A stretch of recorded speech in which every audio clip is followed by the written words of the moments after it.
in our country, in Germany at least, there is a lot of interreligious group who try to value the other religion and just not to pinpoint on the historical dimension only. And they regularly meet and try to find some commonness, even some spiritual commonness behind it. Yes, so that's very good. So, this is a good point.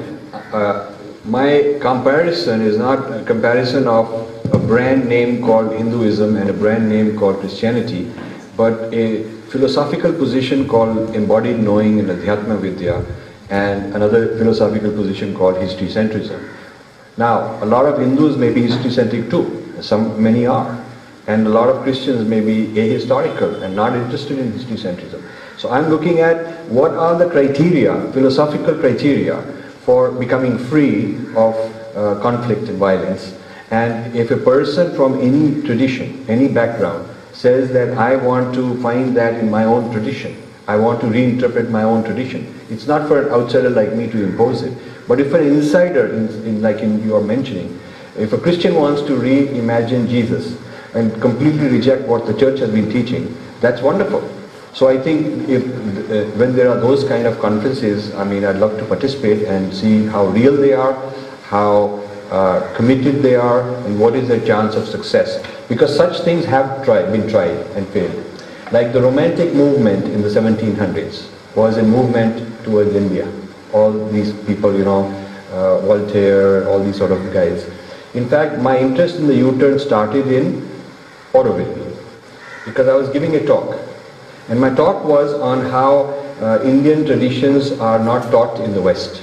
And that was an article that is still in the Auroville journal or something somebody wrote. I give a talk. And one Frenchman in the audience triggered my interest because he asked a question I didn't know the answer to. He said, there was a time when people like Voltaire really appreciated Indian culture. There was a romance for Indian culture. So what happened to that? Why did it go away? What made it go away? Why isn't it there today? That made me think. That's what brought out more research to see. There was an era called the Romantic era, which meant romance for the East.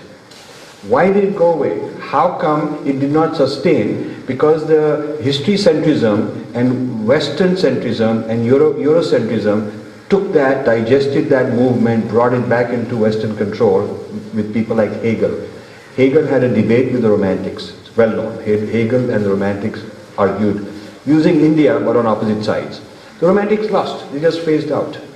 So similarly, in the 60s, there was a period in the United States when people thought that the old, capital structure and powerful religion and all that will be gone.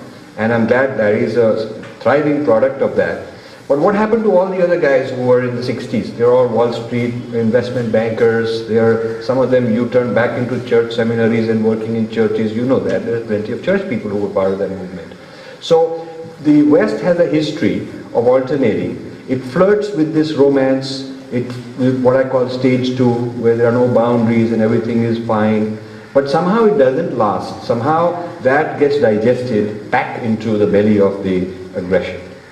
And even the period of the Theosophists, and before that the Transcendentalists in America, like Emerson, those were periods when certain group of Americans were like New Age kind of people.